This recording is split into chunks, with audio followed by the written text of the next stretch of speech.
Sesaat lagi kamu akan mendengarkan cerita di balik lensa by Panya Foto, podcast audio storytelling pertama seputar dunia fotografi. Selamat mendengarkan ya. Lo orang mana? Agak bingung ya. Ya itu. Atau gini, asli mana? Juga. Bingung juga. Asli mana ya? Asli. Bingung juga asli Indonesia. Berkarya jangan dibatasi. Nah, tentunya betul. dalam konteks arti perma Ya. kata itu ya. Yes. Jangan sekali-sekali membatasi imajinasi atau dalam bentuk suatu karya. Tetapi, tapi jauh. nyambung masalah planet ini, ya kan? Bener. Iya, sobat Panya jangan emosi dulu dengernya. Karena Bekasi itu. Halo, selamat pagi, siang, sore, sobat Panya. Kembali lagi di cerita di balik lensa by Panya Foto. Balik lagi sama aku Dian. Dan kali ini masih tetap sama narasumber tanpa Nando, lagi-lagi tanpa Nando ya. Kita tanyain nanti ya kalau Nando sudah datang, dia kemana aja sih? Absen terus soalnya. Oke, sekarang apa ya? Kemarin-kemarin kita sudah membahas banyak ya soal fotografi jurnalistik, kemudian fotografi salon, kemudian juga fotografi dokumenter dan lain-lain. Nah, sekarang kita mau bahas soal street fotografi, bersama street fotografernya langsung. Langsung aja yuk kita kenalan sama Mas Ricky nih ya. Halo, selamat siang ya? Ini semuanya kalau di podcast kan dia bisa mendengarkan kapan aja. Oh gitu ya? Selamat subuh, pagi, siang, sore, maghrib, dan malam. Semuanya. Tanpa batasan waktu kalau di podcast nih Mas Ricky. Apa kabar Siap. Mas? Amin, baik-baik. Mantap. Ya pasti Sobat Panya sudah kenal banget lah ya sama Mas Ricky dan karya-karyanya pasti. Karya-karyanya sih aku jamin karya-karyanya. Tapi kalau behind the story-nya nih, personal life-nya mungkin belum banyak yang tahu. Personal life ya? Bisa lah kita kulik-kulik nih. Wah. Oke. Mas Ricky, Ya. Sudah berapa tahun sih menekuni dunia street fotografi? Agak bingung juga ya, bukan agak bingung. Jadi kalau ngomong street fotografi ya mesti itu kan bagian dari fotografinya. Ya. Mungkin dari fotografinya dulu kali ya. Okay. Aku mengenal fotografi itu di salah satu kuliah dulu di tahun 94-an lah. 94 di mana tuh Mas? Ada deh yang suka ngomongin seni deh kampusnya. Aduh banyak. Oh, kalau di Jakarta sudah pasti the one and only. Gitu ya. Gak mau nyebut brand ya. Iya, yang di Cikini lah pokoknya. Di Cikini lah, itu tempat-tempat gitu lah. Jadi di situ ya, tapi nggak langsung menekuni fotografi karena saya juga kuliah juga di judulnya awalnya itu di sinematografi. Oh iya. Belajar film, bikin film awalnya. Tapi tertarik di dunia, akhirnya saya tertarik di fotografi dan memutuskan untuk terjun di bidang fotografi dan menjadi profesional, mencari uang dari situ di tahun 2000-an lah. 2000-an. Kalau di masa sebelum itu ya masih muda, masih motret, tapi main ngeband juga gitu kasaran gitu, lucu-lucuannya begitu dulu begitu. Nah, sebelum kita ke Cikini nih Mas, Mas Ricky itu sebenarnya dari mana sih asalnya? Dari mana? Kayak Mr. Bean gitu. Saya tinggal di Bekasi ya. Nah, di Bekasi, lokasinya Panya juga nih Sobat Panya. Iya, dekat. Di Bekasi udah kurang lebih. Dari lahir Mas? Enggak. Saya sebelumnya tinggal di Jakarta. Saya di Bekasi masih daerah angker ya. Oh iya, masih apa? Jin buang anak katanya. Bukan jin buang anak, jin bikin anak. Belum dibuang ya. Belum buangnya sekarang. Ini hasilnya sekarang gara-gara jin buang anak jadi kayak begini kan dia. Ternyata ini nih tempatnya nih. Ya tahun 84 ya. 84 tinggal di Bekasi. Ya, di Bekasi tahun 84 sekolah saya masih sekolah dasar, masih bolak-balik Jakarta sini karena sekolahnya belum ketemu sekolah di Bekasi gitu. Nggak kebayang ya, aku aja tinggal di Bekasi tahun 95-an tuh Mas. Itu aja masih serem. Ya, lumayan serem sih. Dan tinggal di kompleknya belum dibangun Mas. Baru rumahku doang. Iya. Dan itu kami kemalingan. Ya? Waduh.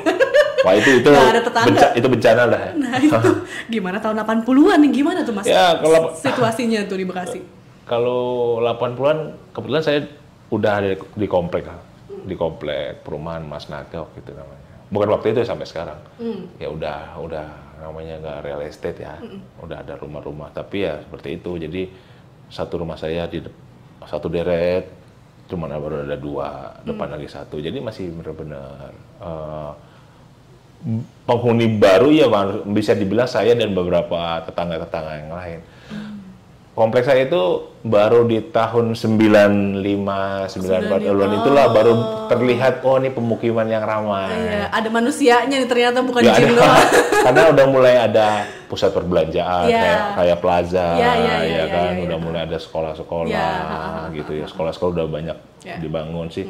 Jalanan juga udah mulai beralih dari campuran antara dari aspal dan tanah. Sekarang udah coba di aspal, walaupun tetap banyak rusak sih. Tetap banyak rusak kalau Bekasi mah ya. Bekasi seperti itu. Iya, nggak ada hubungannya tuh dengan PLTN. PLTN dua kali tapi kan jangan salah, ditangkap kan? kalau PLT yang kemarin itu justru banyak membangun. Oh, banyak membangun. Iya, bukannya saya itu dia tapi juga bangun mall. Iya, benar, serius. Itu Stadion Bekasi itu yang kan hijau itu itu ya Stadion Candrabaga itu kebanggaan Bekasi terus terang. Oh, okay. Ya, itu pride of Bekasi, pride of lokalnya gitu. Itu beliau yang pugar dia renovasi seiringan dengan ada mall besar tuh di daerah Sumarekon. Sumarekon, kalau anak Jaksel bilangnya Summerekon. Sumer. Katanya malu kalau main ke Bekasi. Sumarekon gitu? Bilang aja summer gitu, kayak sosok Inggris. Emang serius tuh gitu malu. Oh gitu ya. Udah sampai segitunya ya.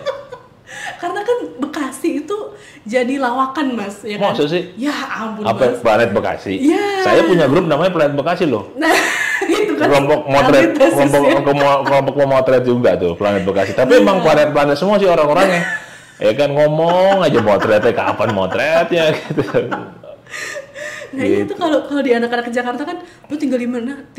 Ih, Bekasi. Amit juga. Serius tuh masih? Emang masih? Masih, Mas. Oh, serius? Kayak aku aja kerja di mana? Di Panya, di mana? Di Bekasi. Ih, amit gitu, Mas. Gitu ya? Serius masih kayak gitu. Ini serius ini, lu nanya serius? Serius sampai hari ini, Mas. Kita mesti. Itu kamu yang bener aja, tinggal kamu ngekos di sana, enggak pulang pergi. Ih, kok bisa sih? Tinggal kerja di Bekasi. Tapi mungkin begini ya. Tapi mungkin gini.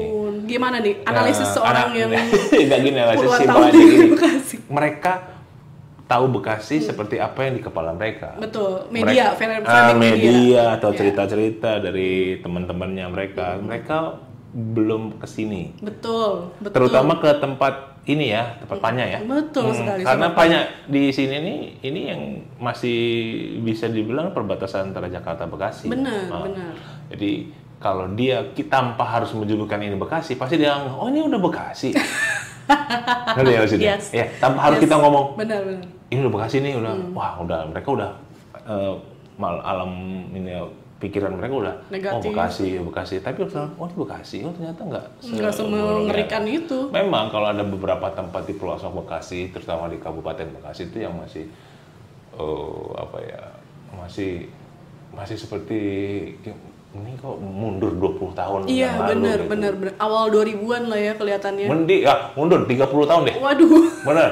Karena ya susah jelaskannya ya. Mungkin hanya gambar yang bisa bicara. Oh, nah ini kekuatan seorang fotografer ini nih itulah gunanya. Sebenarnya satu tujuan atau kemahiran dalam melihat dan merekam sesuatu, itulah yang akhirnya membuat fotografi itu bisa menjadi satu penanda zaman sih. Ya, Z-gaze katanya. Jadi disitulah titiknya. Wow, di sini di Bekasi. Tahun berapa nih? Tahun 2024, Bos. Waduh. Saya pikir foto tahun 80-an atau 90-an. Ya masih ada becak, ya kan. Kali-kalinya juga masih belum dibeton, belum bener. Masih ada, kamu tahu, mohon maaf, Jamban tuh nggak? Tahu dong. Nah, masih ada. Iya, yang bawahnya ada lele. Iya, lele kan itu. Sengaja tuh, abis itu lelenya kita pecah deh. Tapi kan gitu kan proses sirkulasi hidup ya, nggak usah siklus ya, tapi ya nggak gitu juga kalau masalah lele biar yang diternak lele aja dah, jangan makan yang di situ. Ya. Jadi kalau kita agak ke dalam itu masih ada banyak wilayah di Bekasi itu yang ya mohon maaf ya seperti terlihat mundur berapa puluh tahun belakang lah. Karena saya bukan jelek-jelekin Bekasi, tapi ya faktanya begitu. Faktanya itu seperti begitu. Bukan mungkin ya bukan cuma dari sisi fisiknya aja, tapi mungkin juga sebagian saya lihat pola pikirnya mereka juga agak-agak masih pola pikirnya masih agak bukan kuno ya, masih pakai pola yang lama. Tradisional, konvensional. Tradisional seperti kayak gitu. Tapi mungkin moga-moga sekarang udah, makanya agak kontradiksi ya, karena kalau kita lihat ke Bekasi, kok kondisinya masih gini, tapi udah ada handphone, udah ada maksudnya ini Android, ya kan? Ini kan nggak berbanding terbalik gitu sebenarnya sama sebenarnya infrastrukturnya belum mumpunin gitu. Masuk suatu daerah susah nyari Alfamart. Benar. Nyari Indomaret susah. Waduh. Patokan peradaban tuh ya Indomaret sama Alfamart. Itu kan tanpa kita sadari kan itu jadi satu penanda juga ya. Penanda satu masa gitu. Dimana ada barang yang kita pakai, kendaraan yang kita pakai, tempat atau apa namanya ya, seperti pasar, kayak mall itu kan penanda zaman dari tahun berapa.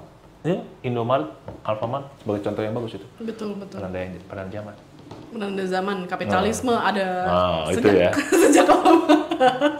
Mulai ya kan Indomaret, padahal dia juga yang punya kali ya.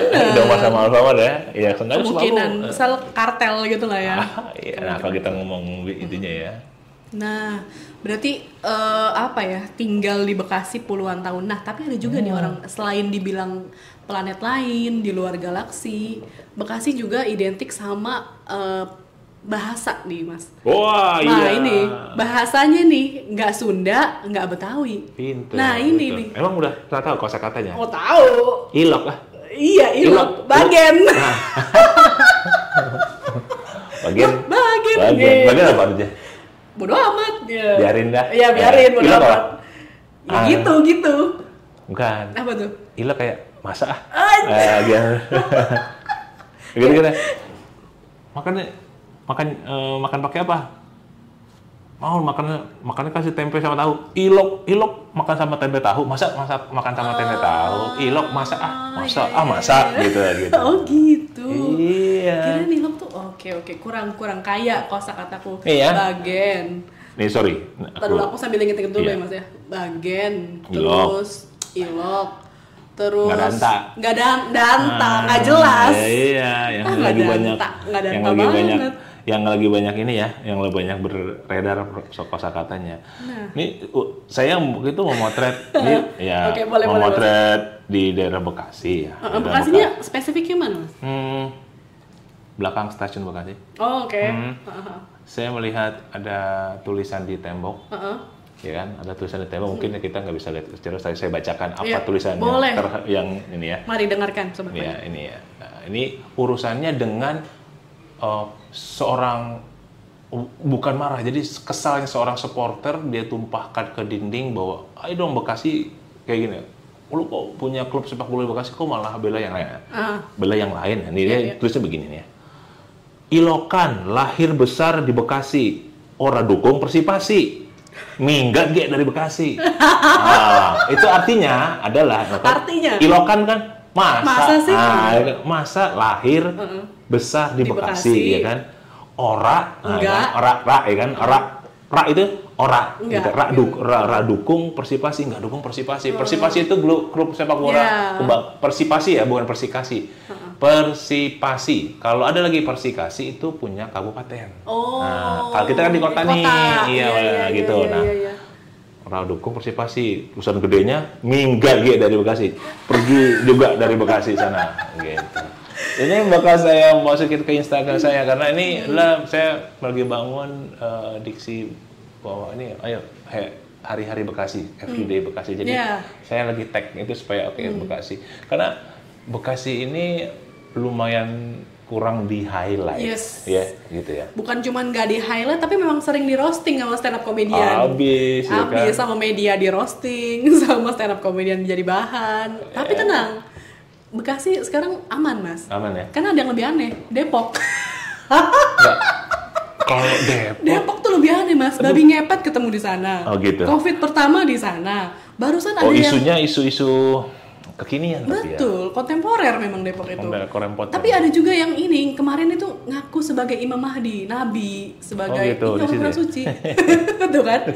Kalau Bekasi menurutku tuh di luar galaksi oke. Mending ini aja. Tapi kan kalau Depok tuh di luar nalar. Gitu. Ini coba teman-teman buat semacam survei lebih planet mana?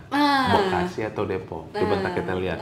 Seperti kayak gimana. Tapi kalau aku tuh ngelihat Depok itu masih ada kebanggaan ya, kampus-kampus besar banyak di situ sih. Iya, diselamatkan oleh kampus. Itu ya bisa dikatakan selain Jogja, Depok itu kota pelajar ya, walaupun dengan skala yang KW2-nya kayak gitu ya. Karena di situ banyak ada kampus-kampus. Gunadarma, Nurul Fikri. Banyak. Pancasila. Pancasila sebenarnya kayak kampusku ISIP. Dia Jakarta. ISIP Depok maksud? Dia Jakarta ya? Jakarta, Lenteng Agung. LE ya? Ya, sebenarnya juga Depok ya, juga lah. Situ lah. Gaulnya Depok juga. Jadi tuh kamu sekarang saya tanya nih, tahu nggak kenapa banyak kampus di sana? Ya karena Depok itu terbelakang kan. Jadi hadirnya kampus itu untuk gitu? Memajukan. Salah satunya itu. Kurang tepat. Apa tuh jadinya? Ini hubungannya sama masa berkuasanya Orde Baru. Jadi penguasa Orde Baru itu takut terhadap sama dengan kekuatan mahasiswa. Oke. Yang ditopang sama UI waktu itu kan. Iya, Salemba. Makanya dipindahkan tuh. Yang jauh di Depok, di pinggiran. Demo agak susah tuh, agak delay kan. Begitu, iya. Ada di situ betul. Kalau lebih di pinggir ya. Salah satu kan baru kampus-kampus yang baru lah yang di perkotaan, di tengah kota, selain Atma Jaya lah. Iya benar. Selebihnya pinggir-pinggir semuanya kan, barat. Iya. Itu loh maksudnya. Itu salah satu sejarah yang saya tahu ya. Jadi rezim Orde Baru itu sengaja menjauhkan, ya kan. Wah ini potensi nih untuk menggulingkan rezim gue nih, dijauhi kekuatannya di sini di sana. Benar. Kurang lebih seperti itu. Kenapa yang di Salemba nggak di itu? Karena ya isinya cuma isinya kedokteran. Ya kan, ya. Tapi kan anak-anak kedokteran itu kan dulu anak-anak Stovia mas. Anak-anak ya, yang vokal juga. Ya, tapi kan ketahuan banget kalau ngusur kedokteran itu ke tengah kota. Itu kan udah masuknya ke kompleks RSCM. Iya, bersejarah ada historinya. Nggak gampang ya. Benar. Yang orang-orang di situ kan juga kuat juga. Akhirnya jadi penguasa Orde Baru juga kan ya. Kalau Bapak masih gua Kosmas Batubara. Terus orang Golkar siapa sih? Akbar Tanjung. Iya. Gitu kan. Jadi kan benar. Di situ juga. Benar. Betul. Terus jadilah Depok. Kalau saya bilang Depok kesimpulannya kurang lebih gitu ya, planet. Tapi saya masih terintimidasi kadang-kadang kalau dibilang Bekasi itu apa namanya? Planet lain ya. Ya. Kurang lebih gitu ya. Nah tapi benar juga tadi argumennya Mas Riki. Jadi kampus-kampus itu yang di tengah kota itu memang potensial. Contohnya kan Trisakti kan. Yang 98 tengah kota abis lah mereka itu ya. Iya. Iya makanya itulah waktu itu kan mereka Orde Baru berpikir ya kekuatannya di UI, makanya UI lah terusan. Dia mereka nggak mikir yang lain-lainnya. Benar. Taruh di sana. Dia nggak tahu aja ada kereta, ya kan bisa cepet juga. Ya udah ada kereta tapi kan gerbong itu paling nggak ada delay sejam mah lumayan untuk buat ngeluarin masukan. Angka sejam makanya. Benar. Nah, oke. Berarti tadi apa nih? Kalau dari kalimat, balik lagi ke kalimatnya yang tadi Mas Riki bilang gitu ya. Itu dari satu kalimat aja bahasanya gado-gado banget ya. Waduh, gado-gado kadang-kadang. Bahasa Jawanya ada, Betawinya ada, Sundanya ada. Iya, Sundanya ada. Itu jadi akulturasi ya. Alkulturasi ya. Jadi alkulturasi sosial budaya, tetapi nggak beraturan. Ya kan? Jadi kenapa aku bilang nggak beraturan? Karena mungkin dalam suatu zaman tuh berbeda lagi ntar bahasanya, gitu kan? Karena perpaduan zaman,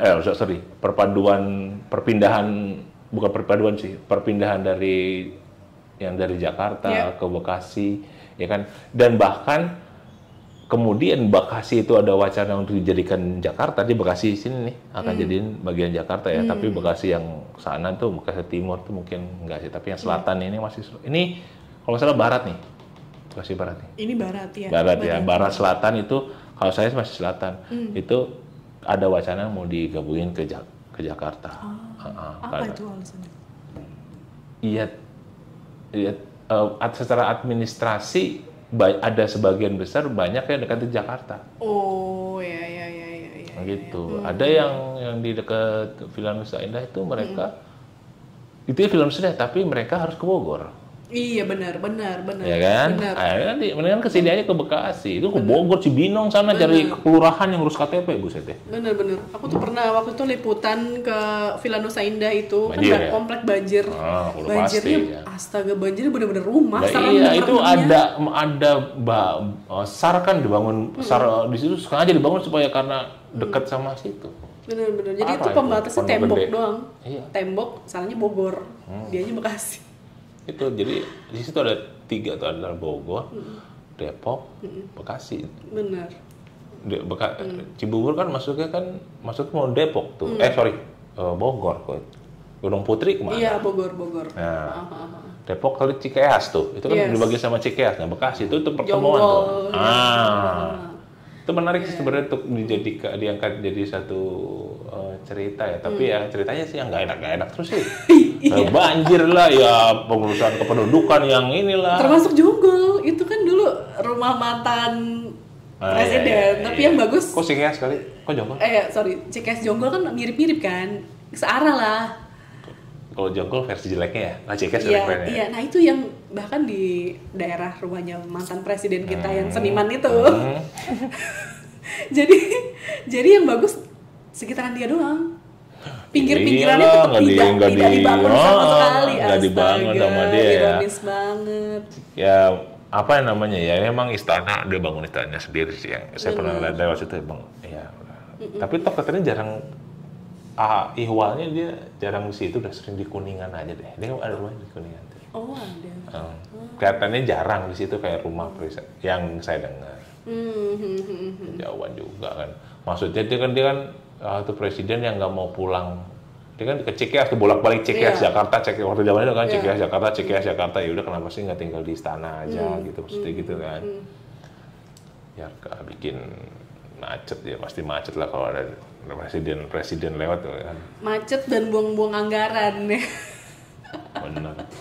Ujung-ujungnya pakai helikopter. Nah kan, BBM lagi, uang pajak kita itu. Iya. Nah itu tuh Mas, jadi tadi kan si kalimat itu mengandung, dari kalimat itu aja kita udah ngelihat bahwa Bekasi itu sangat-sangat akulturasi dari berbagai budaya. Kemudian, nah kalau Mas sendiri sebagai orang Bekasi, ketika ditanya sama orang, mengidentifikasikan diri sebagai orang apa? Apakah orang aslinya orang tua Mas, misalnya orang Jawa, orang Sumatera gitu, atau orang apa, atau lebih nyaman sebutnya gue memang orang Bekasi? Pertanyaannya lumayan sulit juga. Lebih gini kali ya, saya berdomisili di Bekasi. Oke. Tapi kan saya bukan lahir di Bekasi, ya kan? Yes. Lahir di Jakarta pun bukan ada yang membuat saya jadi seorang anak Jakarta juga, ya kan? Yang toh gini, bahkan yang orang tua saya pun itu juga bukan Jawa, bukan dari Jawa, dari Pulau Jawa pun nggak membuat saya jadi ada orang dari Sulawesi, bukan. Ya kan? Bukan saya, ya saya punya darah ke sana, ya kan? Tapi saya udah hidup di sini, berarti kita bisa merangkumkan bahwa ya saya udah jadi warga Bekasi. Warga Bekasi secara KTP ya, tapi secara itu kan orang Indonesia ya, maksudnya kayak gitu. Tapi kan lebih tepatnya saya bilang saya warga Bekasi. Warga Bekasi. Warga Bekasi. Orang mana? Mesti tepat. Ngomong apa nih, orang mana? Suku mana? Gitu. Tapi Mas sendiri lebih nyaman gimana tuh kalau ditanya kayak gitu? Bekasi. Tetap ngomongnya orang Bekasi. Gak sebutin leluhur asal mana kan, gitu. Itu tadi kalau saya iya. tapi enggak sih, saya orang tua saya orang tua saya cuma bapak saya doang lahir di Manado kan. Oh gitu. Iya, orang Manado juga lahir di Manado. Ibu saya pun juga lahirnya di Padang. Oh gitu. Iya, jadi tapi bukan orang Padang. Jadi saya mengalir ada di dalam badan saya ada mengalir darah Sulawesi lah, gitu. Suku dari suku Nado. Oh, oke. Tapi nggak ada marganya kayaknya, Mas? Atau ada marga? Saya nggak naruh marga. Oh, nggak naruh marga. Panjang jadinya. Ricky Dior Julius Rondonuwu. Masih saudara nama Chef Zuna nih. Kok Zuna sih? Rodim Pande dia. Iya, Rodim Pande maksudnya kan masih kayak mirip-mirip gitu kan, RR gitu. Bisa tahu sih. Kan kasih Tompul, Sirait gitu. Batak, Toba gitu. Kalau Minahasa tuh ada rumpun-rumpun sup-supnya gitu nggak sih? Toba, Karo kan kalau Batak. Iya. Kalau rumpun enggak sih. Dia Minahasa. Cuman ada yang pantai, ada yang pantai, ada yang gunung, itu aja. Orang gunung sama orang pantai itu agak beda, gitu. Beda aja, gitu. Beda. Tapi sama-sama Sulawesi Utara sih, gitu loh orang. Ya kalau orang gunung itu dilihat perbedaannya dari makanan-makanannya. Iya. Kalau orang pantai juga lihat dari makanannya lebih ke ikan-ikanan. Ya, geografis lah ya yang menyebabkan. Kayak begitu. Ya, kulitnya juga lebih agak-agak gelap sedikit, walaupun secara garis besar dia sebenarnya orang Manado itu putih. Iya. Ya, saya hitam. Itu jadi merasa tereksklud ya. Kadang-kadang Manado mananya sih Ki? Ya bingung juga, tapi ya begitulah adanya ya kan. Maksudnya mungkin dari ibu saya juga nggak terlalu putih sih. Sekilas dari saya kalau dong. Makanya kata-kata pertanyaan yang kamu tanyakan, lo orang mana? Agak bingung ya. Ya itu. Atau gini, krisis. Asli mana? Juga. Bingung juga. Asli mana ya? Asli. Bingung juga. Asli Indonesia asli loh. Iya. Ya kan? Suku mana? Gimana tuh? Nah tapi Indonesia aja kan nggak asli Mas menurut penelitian. Banyak sejarawan. Apanya yang asli maksudnya? Jadi maksudnya tidak ada diksi orang Indonesia itu sendiri. Yes, di Indonesia itu adalah konstruksi yang diciptakan, imajinasi bersama yang diciptakan ini untuk menarik juga nih pembahasannya. Untuk membangun koloni satu negara lah biar jadi koloni, satu koloni gitu kan. Maksudnya ketika si majalah Historia bikin riset kan yang tes DNA secara massal dari Najwa Shihab, Ayu Utami sampai tukang gorengan di pinggir jalan. Hasilnya nunjukin tidak ada yang namanya DNA Indonesia. DNA itu pasti cek gitu ya. Kayak misalkan contoh Najwa Shihab deh. Jelas kalau dia mah. DNA-nya dia Arab ya kan. Arab juga ada, Eropanya juga ada, Asia Timurnya juga. Terus Indonesianya? Enggak ada. Indonesia itu bukan sebuah suku asli gitu loh Mas. Suku yang Babonnya gitu. Kalau Babonnya kan Cina, Cina, Taiwan, terus Arab, terus India, gitu dan lain-lain. Nah Indonesia ini adalah perpaduan dari berbagai suku-suku. Dan lu sedikit kok Babon maksudnya kok pemilihan diksinya lucu banget sih Babon. Kan kayak buku Babon gitu kan, buku sumber gitu kan istilah. Kamu tahu nggak Babon itu diartikan zaman dulu apa? Gede apa? Babon. Monyet. Babon lu. Gitu. Lu makan tidur kayak babon, monyet babon, bener mau gede gitu. Makanya saya ketahui babon. Saya ngerti sih besar kan, artinya kan induk. Ya induknya. Kan? Monyet induk, babon itu dua monyet, induk monyet gitu. Iya. Nah itu terus juga tukang gorengan yang di pinggir jalan ternyata wajahnya, face-nya kayak umumnya orang Indonesia, tapi ternyata dia darah Tionghoanya banyak. Gitu, jadi sekitar 50% dan lain-lain. Ya enggak, selepas itu dia yang riset, yang ada yang riset itu siapa ya? Tapi yang jelas secara geografis itu orang penduduk asli itu kan Melayu ya sebenarnya. Melayunesia gitu. Jadi kalau mulai dari Sumatera, kalau dari Sumatera ke Jawa itu satu rumpun betul. Tuh, ya kan? Satu rumpun ya, betul. Dengan kulit model kurang lebih kayak saya nih. Langsat lah. Iya. Dari Sumatera, dari Aceh, Jawa sampai Jawa, sampai Banyuwangi lah, itu Melayu lah. Ya sampai Melayu. Sampai Bali sekalipun, walaupun dengan bahasanya beda, Madura itu ya, itu masih ya naik ke Kalimantan juga masih ya kan. Tapi dia udah masuk Sulawesi. Timur. Yes. Sulawesi Timur loh. Tapi jelas-jelas beda kulitnya jauh sama Timor, Ambon, Yes. ya kan? Karena dia larinya kemana? Ke Filipina. Itu yang saya tahu dari opa-opa saya yang orang Sulawesi gini. Kita itu makanya orang Manado itu kok putih-putih ya. Yeah. Kalau kamu lihat ke Pulau Mindanao sana ke atas, itu ke Filipina, which is itu ada kepulauan yang di Filipina. Orang Filipina itu kan putih-putih. Mirip orang kalau kamu lihat deh.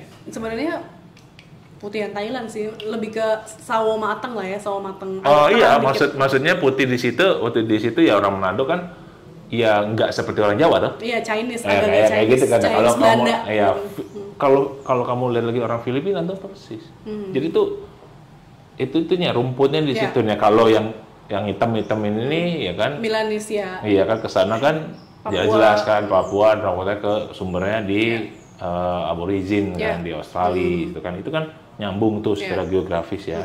Nah kalau kita balik lagi sama Indonesia, DNA Indonesia, panjang ceritanya jadinya. Kenapa? Indonesia itu pulau dirangkai satu, namanya Indonesia. Betul. Ya kan? Konstruksi kan? Construction, ya kan, secara terkonstruksi. Ya, dikonstruksi. Dan dikonstruksikan. Nah, DNA, pertanyaannya saya balikin sama Mbak Surfa itu, DNA yang mana yang kau tes gitu kan. Maksudnya di dia itu waktu itu konteksnya membuat riset itu banyak sekali intoleransi. Terus konteksnya itu ya. Ya, terus superior etnosentris lah. Gue orang Jawa ngerasa super power dibanding orang yang dari luar Jawa dan lain-lain. Jadi konteksnya di situ untuk menjawab bahwa nggak ada loh DNA Jawa, nggak ada DNA Sunda, nggak ada DNA Sulawesi dan lain-lain. Intinya semuanya menarik itu nih, Dian. adalah maksudnya, konstruksi. Iya, maksudnya iya menarik. Bukan saya mau mengatakan tapi ya kalau saya jujur ya kalau kita tarik aja orang Jawa tuh kan siapa gitu ya kan. Nggak ada. Pasti mungkin ada percampuran. Makanya ketidakadaan DNA itu tuh batasannya apa? Siapa babon yang kamu bilang? Siapa nih yang ininya gitu? Kita nggak tahu karena ya belum lagi-lagi belum ada penelitian yang mendalam sih terhadap paling nggak Paleo Japanicus tuh aslinya, ya kan? Gitu kan di Indonesia tuh, di yang purbakalanya kan kita nggak tahu masuknya budaya tuh kayak gimana, saling pengaruhnya tuh kayak gimana. Yang jelas budaya pertama di Indonesia tuh Hindu aja udah yang ada. Animisme sih sebelumnya. Tapi saya bilang sih belum bisa dibilang budaya karena dia masih animisme kan, karena itu masih dia melakukan itu tidak secara struktur gitu, dia ya udah naluri aja. Kalau Hindu kan sudah strukturnya begitu loh.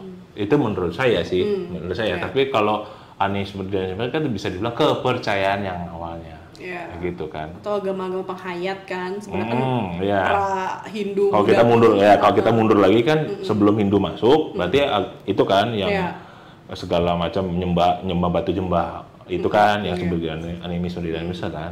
Nah itu sebenarnya bukan nyembah batu sih. Jadi itu batu itu seperti mungkin kalau patung Tuhan Yesus gitu kan juga bukan nyembah patungnya kan, tapi kayak itu cuma jadi simbol. Kayak batu itu bukan nyembah batunya. Itu benar. Jadi maksudnya kayak spiritnya gitu. Betul. Dia yang ribut itu itu kan dia kekuatan di balik itunya yang di semesta yang gitu. Menggerakkan. Iya benar sih. Tapi kesini-sini kan orang hanya melihat itu sebagai simbolnya kan, simbolnya. Akhirnya kita misalnya kita percaya ini sebagai ini gitu, jadi kayak Tuhan kita gitu ya, maksudnya kan. Simpelnya kan begitu kan, seperti yang kamu bilang itu bukan batunya sih, tapi bagaimana kita percaya sama di balik itu, ya kan seperti itu bukan batunya. Makanya sebutan animisme kan yang mati ya. Dinamisme tuh yang atau duduk, yang angin ribut itu kan. Nah itu kan gejala-gejala alam itu kan kekuatan di balik situnya. Kayak kalau batu kan karena dianggap bukan spesiesnya dia nih, wah aneh banget sih bentuk-bentuk apa begitu ya kan seperti itu. Coba kamu bisa bayangin nggak nih, ya kan? Kamu bisa berbayangkan tadi kamu statement kamu tiba-tiba ada objek lain dari luar angkasa itu masuk, padahal bleb disembah nggak? Di kehidupan yang sekarang nih? Dulu. Yang dulu iya. Nah, kemungkinan besar. Ya kan? Kamu tiba-tiba bisa nemplok ke planet Neptunus bisa, ada kehidupan situ, aneh, kamu bisa disembah loh. Iya, bisa. Ya, disitulah awal sebenarnya penuhanan itu di situ, ya kan? Kita nggak bisa tampilkan, itu ada di sejarah juga loh, ya kan, bahwa ya yang bawa peradaban itu juga sebenarnya quotes to quotes tanda kutip itu ya sesuatu yang datang ke bumi pada early banget yang bahkan belum ada manusia sekalipun. Itu jadi jauh banget tuh bicara jauh banget. Tapi nyambung masalah planet nih, ya kan? Benar. Iya, sobat Panya jangan emosi dulu dengernya. Karena Bekasi itu bukan cuman kota, bukan cuman kabupaten, tapi juga planet. Jadi kita membahas benda-benda langit. Nyambung. Aku tuh dulu pernah ini Mas, nulis lah buku bareng gitu sama Aliansi Masyarakat Adat Nusantara. Keren. Nah aku yang seumur hidup tinggal di kota gitu ya, dan aku juga nggak punya akar kebudayaan gitu, kayak krisis identitas juga menurut aku. Makanya tadi aku nanya ke Mas Riki, ngakunya sebagai orang apa, karena aku sendiri lahirnya di Lampung, terus gedenya di 18 tahun di Bekasi, terus 18 tahun keluar dari rumah sampai hari ini di Jakarta gitu nanti. Dan lain-lain. Jadi aku tuh nggak punya akar kebudayaan, dan ketika menulis tentang masyarakat adat, aku tuh sebuta-butanya. Sebentar. Maksudnya kamu menulis adatnya, bukan adatnya kamu kan? Bukan. Adatnya orang. Aku takutnya jadi eksotisme kan. Jadi bagaimana caranya aku bisa mensinkronkan otakku dulu nih, jangan pakai framing aku sebagai orang kota yang melihat dari luar orang adat. Kan maksudnya menulisnya harus lebih inklusif ya, dari perspektif mereka. Dari dalam. Makanya itu aku berusaha banget gitu memikir-mikir, berefleksi sebelum menulis tuh aku baca dan berulang-ulang mikir, aku tuh dari mana ya? Dari mana ya? Ini menarik nih dia. Saya malah bertanya, kenapa kamu melihatnya secara inklusif? Harus secara inklusif kalau menurut aku. Kenapa? Ya pertama untuk menghindari eksotisme. Jadi kayak turis gitu, aku tuh nggak mau seperti turis yang datang, oh ini primitif, terus ini unik dan lain, meliankan jatuhnya kan. Nah gimana caranya biar nggak kayak gitu? Jadi aku benar-benar harus paham dulu pertama, inklusif dalam artian menggunakan sudut pandang mereka.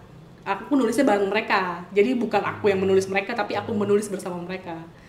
Jadi mindset kota gitu, mindset peradaban adalah orang yang bisa menulis, bisa membaca, berpendidikan tuh aku buang-buangin dulu. Betul. Jadi benar-benar berusaha untuk menyerap pengetahuan mereka yang berdasarkan pengalaman, ketubuhan gitu kan, bukan teori dan lain-lain. Itu sulit banget ternyata. Sulit ya? Sebagai orang yang nggak punya akar kebudayaan. Saya lebih kayak gini nih, itu cara kamu untuk menulis atau menceritakan sesuatu dari dalam, bukan dari luar. Itu bagi saya itu sebagai satu cara. Tapi itu butuh waktu sih sebenarnya. Itu butuh waktu untuk kamu bisa menceritakan ulang dari sudut angle-nya kamu kan. Tapi kenapa sih? Aku balik bertanya nih. Ini aku bukan maksudnya sebenarnya. Kenapa nggak mencoba melihat dari luar? Bentar ya. Begini, mencoba dari luar tanpa terjebak seperti yang kamu bilang, romantisme, eksotisme, atau kamu melihat itu sebagai sesuatu yang langka, ya kan? This is not our habitat maksudnya gitu ya. Di luar, tanpa harus ada embel-embel itu juga. Jadi kamu benar-benar orang luar melihat itu, begini, begitu. Yang disebut kita terjebak sama eksotisme adalah begini. Wah gila nih orang Papua nih nggak pakai baju, kita foto misalnya gini. Akhirnya itu foto itu diekspos, akhirnya dieksplor, objektifikasi, dieksplorasi lagi untuk eksploitasi, dieksploitasikan untuk kepentingan kita pribadi. Yang itu yang nggak bagus kan ya, sebenarnya kan kurang bagus ya. Bukan kurang, memang nggak bagus sama sekali. Itulah sebenarnya kan yang kita hindari ya. Tapi kalau cara memandang dari luar itu tanpa hadirnya hal-hal seperti itu, saya pikir jadi kita bisa memadukan sudutnya kita sebagai orang pendatang, melihat itu sebagai as a new things, ya kan, as an objective things. Maksudnya kita secara objektif lah melihatnya, gitu kan. Saya pikir nggak salah juga. Nggak salah. Ya. Nggak salah, tapi kebutuhannya waktu itu bukan seperti itu. Kebutuhannya apa emang? Tor bukunya. Tornya gitu ya. Memang aku seperti lebih kepada editor, tapi aku menulis juga. Jadi benar-benar aku yang harus memasuki framingnya mereka, bukan aku yang ngedit nih. Oh ini jelek tulisannya, ini salah KBBI dan lain-lain. Itu dibuang dulu. Jadi benar-benar berusaha untuk mengerti bahasa tulisannya mereka yang tidak umum kalau kita membaca bahasa daerah kan, kayak bahasa Indonesia kurang bagus karena mother tongue-nya dia bahasa daerahnya dia gitu. Jadi itu pelajarannya itu sih kalau. Ini menarik sih. Hal ini menarik karena saya punya saya mau itu satu metode bahwa saya tetap jadi seorang outsider dengan dengan tadi background Sulawesi, gitu, kalau gitu ya outsider aja gitu, tanpa harus memasukkan unsur-unsur eksotisme tadi. Kita mengeksploitasikan sesuatu untuk kepentingan yang sifatnya merugikan. Wah, bukan merugikan, itu sebenarnya kadang-kadang juga nggak manusiawi lah kasarnya kan gitu. Sama di sebenarnya apa namanya di ngomong still fotografi ya. Itu motret ke daerah-daerah kumuh, saya ke daerah slum area, ya kan. Oke, kita foto itu, saya banyak dihujat. Jangan salah. Boleh. Ada satu sampel kasusnya nggak nih, Mas? Gimana? Dari gambar saya itu banyak. Ada satu gambar, dia nggak ada yang directly, ada yang nggak directly. Tapi secara umum saya bilang bahwa mereka menghujat saya gitu, bukan membuli ya. Dia sama aja lah dulu itu. Bahwa lu mengeksploitasi, untuk glorifikasi lu aja. Untuk ketika lu dapat gambar itu untuk lu, wah, sama halnya ketika James Nahwe memotret betapa penderitaan orang ya kan di Somalia segala macam ya kan ya, untuk glorifikasinya dia dapat kan? Pulitzer gitu-gitu ya, dapat penghargaan atau ya kan.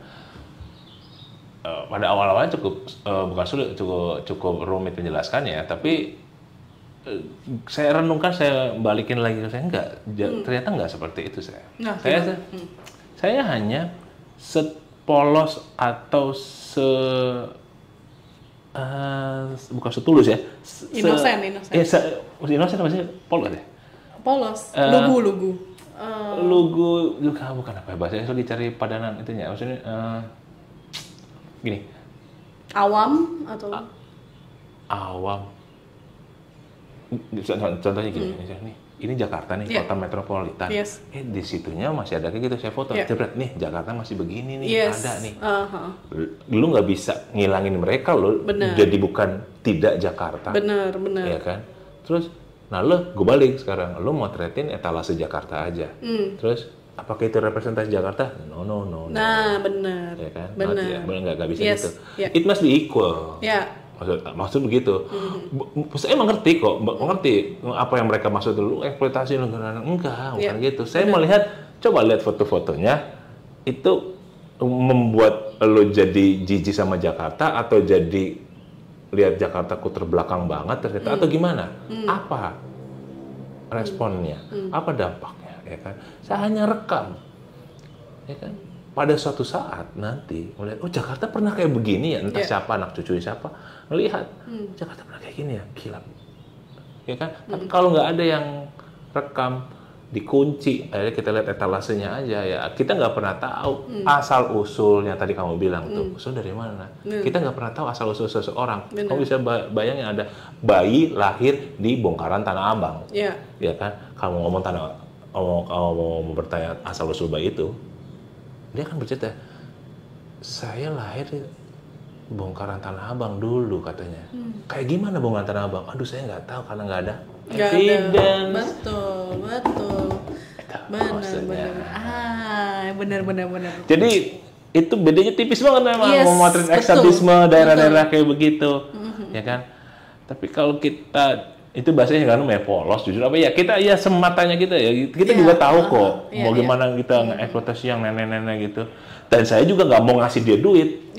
Kenapa? Itu membuat dia jadi derajatnya jadi itu kan? Ya Ya kan? Tapi ketika saya mau ngasih duit, kayak ondel-ondel gitu, saya kasih duit, ya emang saya mau kasih duit, bukan karena dia, itulah. Anak-anak, ini yang kita ngomong ke fotografi dia, agak-agak ya. Jadi, main di Sunda Kelapa, lompat, bayar 5.000, dia lompat itu kan. Yes. Nah, itu kan sebenarnya kan, dari segi kultur kan, dia secara gambar itu menggambarkan suatu kultur. Masih ada ya kapal gini, terus anak-anak itu main kayak begini ya.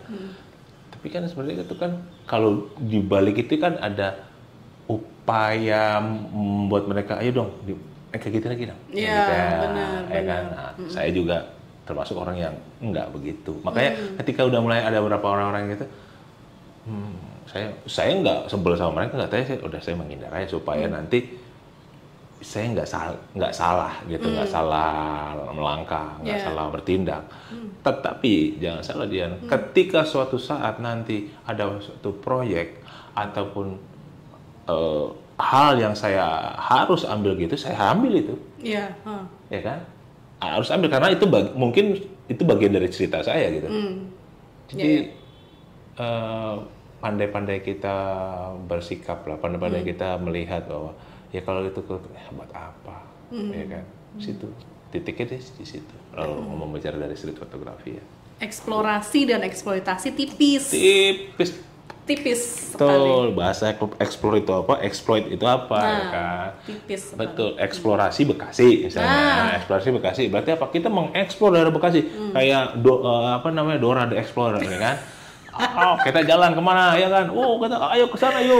Masih ada kayak begini. Ya. Eksploitasi kan kita mengangkat sesuatu yang kiranya aneh, ugly. Terbelakang dari kita, ya ini kesan-kesannya ya, gitu ya, untuk glorifikasi kita, untuk dieksploitasi lagi, terutama secara finansial tuh biasanya. Iya, dieksploitasi secara finansial. Eksploitasi. Makanya saya nggak mau terlalu kejebak, tapi harus saya jelaskan.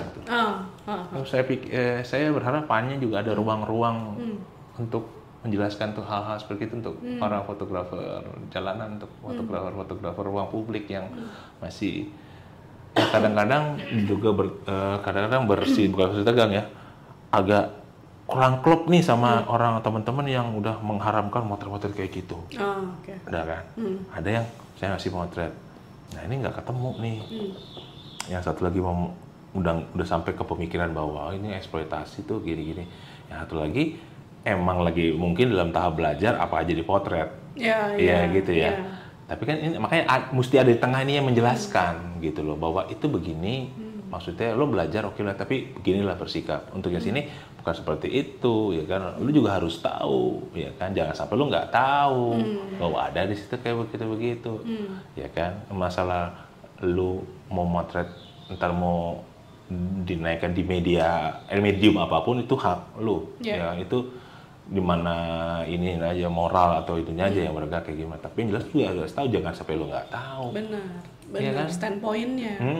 Gitu. Nah, itu saya harap teman-teman dari Panya itu bisa ada kesempatan untuk membuat itu tuh diskusi-diskusi kayak gitu. Nah, diskusi-diskusi suburban gitu ya. Iya, karena di situ kamu jangan salah, itu masih banyak yang pertentangan loh. Iya, betul. Ya, saya ini banget ya kan, saya mau ngelola grup di Facebook itu banyak dicela, ini begini karena saya nggak bisa. Iya benar, memang benar. Tapi untuk menjelaskan itu secara masif itu satu-satu kan capek ya. Mesti ada semacam space-nya, ada semacam ruangnya. Yuk kapan kita bicarakan. Ntar setelah kita buat lagi di dasar supaya tidak terjadi itu lagi dipecah-pecah lagi nih fotografi. Itu capek. Nah, aku kan orang awam seperti yang Sobat Panya juga tahu ya, Dian itu bukan fotografer ya. Nah, pecahan-pecahannya atau polemiknya lah, kalau di sastra kan ada polemiknya tuh. Emang sastra ya? Enggak, aku jurnalistik background-nya. Di mana? ISIP? Iya. Anak ISIP. Dulu. Iya. Nah, kampus biru ya? Iya, masih biru. Nggak tahu lah sekarang biru apa hijau. Biru masih ya? Udah ganti warna kayaknya. Nah, Kalau di sastra punya polemik kebudayaan ya kan. Terus nah kalau di fotografi polemiknya apa sih? Tadi yang pecahan-pecahan itu apa tuh? Banyak sih sebenarnya polemik dari dunia profesionalisme itu banyak polemiknya. Dari banyak dari yang dunia yang fotografi misalnya taruhlah dunia fotografi jurnalistik juga banyak polemiknya juga banyak. Banyak kan banyak ada di mana lebih ke rambu-rambunya sih yang banyak dilanggar. Bukan dilanggar sih ditabrak. Mereka menabrak karena nggak tahu atau mereka tahu tapi mereka kaburkan dengan bahasa-bahasa diksi-diksi ya misalkan ini oke nih masih bisa nih. Ya kita coba kamu tahu kasusnya yang viral dan heboh banget ya yang Steve McCurry. Nggak tahu. Nggak tahu ya. Sobat Panya mungkin juga ada yang nggak tahu nih mas. Apa tuh boleh diceritain? Ya ada. Kalau sobat Panya mungkin banyak yang tahu. Steve McCurry itu salah satu fotografer yang terkenal di dunia kan. Ya, kan berarti aku doang yang nggak tahu, sorry Sobat Panya. Nggak apa-apa. Ya wajar lah di dunia ini. Ya sangat terkenal. Dan dia banyak karya-karyanya juga menginspirasi juga para jurnalis yang lain di seluruh dunia karena foto-foto. Fotografi jurnalistik ya. Iya. Potret dia di dulu Magnum juga kalau nggak salah dia. Banyak dipakai foto di National Geographic, foto budaya, maksudnya human the portrait di negara mana dia ambil. Coba nanti kapan-kapan iseng-iseng kamu lihat sampai suatu ketika dia memotret perang di mana ya, yang pada intinya secara kode jurnalistik. Ini yang menang Pulitzer itu bukan sih? Bukan ya, yang bunuh diri? Bukan ya, beda ya, sorry. Itu gagak ya. Aduh siapa yang gondrong ya. Jadi dia ini memotret tapi fotonya itu melanggar kode etik jurnalistik dalam menambahkan atau menghilangkan editing subjek atau objek. Aku tahu fotonya. Aku tahu. Tapi kamu cek lagi deh. Itulah. Nah, itu kan polemik. Itu ada di bukunya Mas Taufan Wijaya. Itu polemik. Itu polemik kan? Ya kan? Gimana? Polemiknya di mana sekarang? Menimbulkan polemik sebagai seorang Steve McCurry tidak bisa menghasilkan foto yang wow. Kan? Makanya dia lupa ya ditambahnya apa dikurangin kalau dikurangin dihilangin ya dikurangin ditambahin deh mungkin saya juga tahu tapi jujur aja nggak terlalu ngikutin karena saya nggak terlalu itu sama nggak ngikutin Steve McCurry sih sebenarnya tapi ya setahu saya ditambahin oke. Gitulah pokoknya intinya kan nggak boleh mengurangkan dan nambahan itu di kode jurnalistik kan itu udah jadi makanya dia ada itunya dicopot apa gelar apa ya saya nggak tahu deh pokoknya itulah halnya hubungan sama polemik polemiknya itu tadi kan itu hanya karena dia merasa wah udah begini dia sampai harus menambahkan atau mengurangi sesuatu yang dianggap nggak perlu supaya gambar ini dianggap karena saya adalah Steve McCurry saya adalah fotografer terkenal saya fotografer itu kan polemik ya sebenarnya paling polemik di sini akhirnya itu kan. Nah kalau fotografi jurnalistik kan sebenarnya tidak berdiri sendiri ya mas, maksudnya dia tunduk sama kode etik jurnalistik, ke kode etik profesi lah. Dan menurut aku wajar lumayan ketat sekali. Ya ketat dong. Nah kalau street fotografi, terus yang seni ini nih apa batasannya mas? Nah apa tidak perlu dibatasi sebenarnya? Gimana nih? Berkarya jangan dibatasi, tentunya betul. Dalam konteks arti perma kata itu ya. Jangan sekali-sekali membatasi imajinasi atau dalam membentuk suatu karya. Tetapi, dalam aplikasinya, dalam kita itu banyak hal yang mesti kita lihat juga. Nah, kita bicara street photography itu sebenarnya adik kandung atau saudara kandung dari foto jurnalistik. Iya kan. Fakta apa adanya tidak disetting gitu ya. Tidak disetting ya.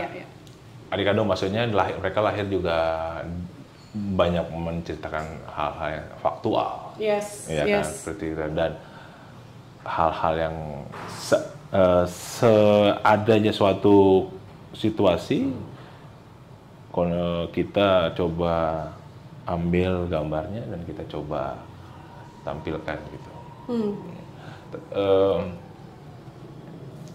Makanya batasannya adalah batasannya sebenarnya ya etika dan moral juga. Oke. Ya. Etika moral di jurnalistik kan dipagari dengan itu tadi kode etik jurnalistik kan. Yes. Ya kan.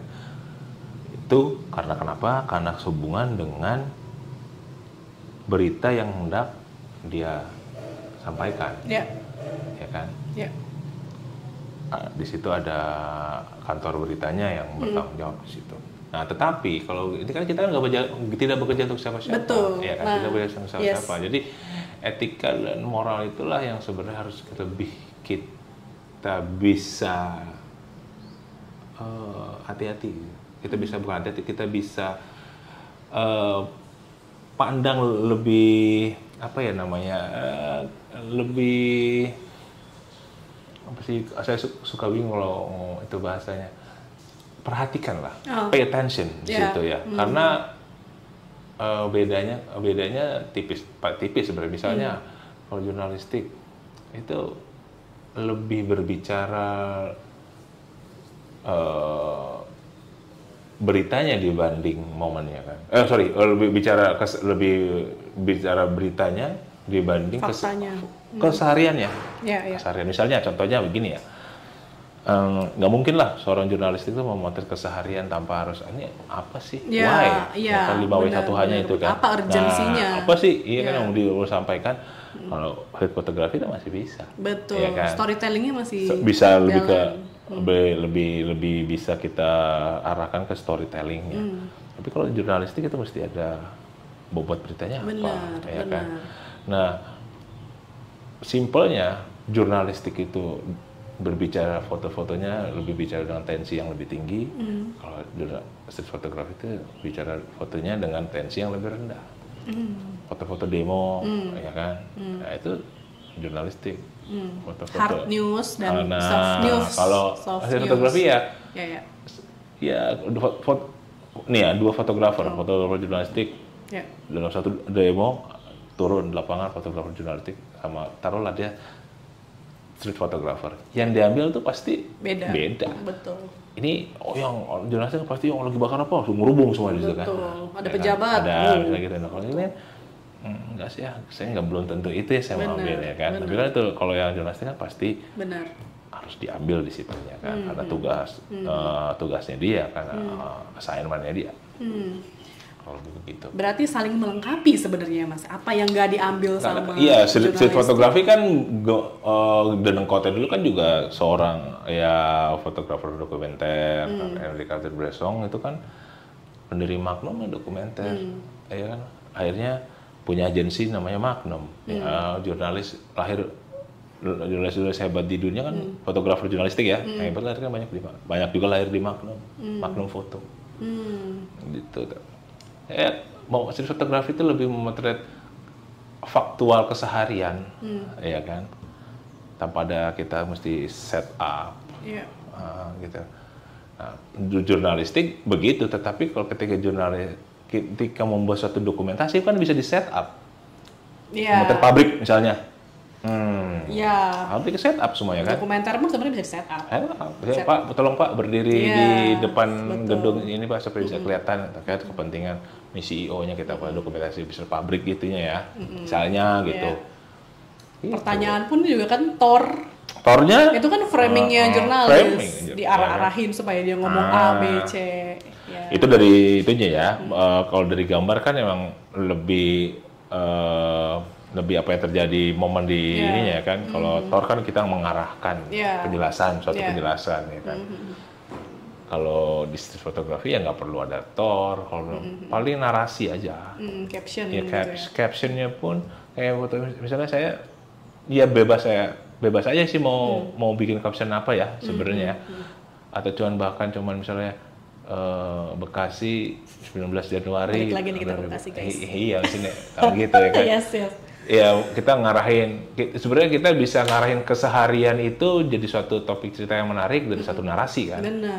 Benar. Begitu aja. No story too small ya. Nah, no story too small. Betul, bagus tuh bahasanya itu. No story too small. Itu tagline-nya Foto Demos. Foto Demos sih? Iya. Oh iya, foto demos.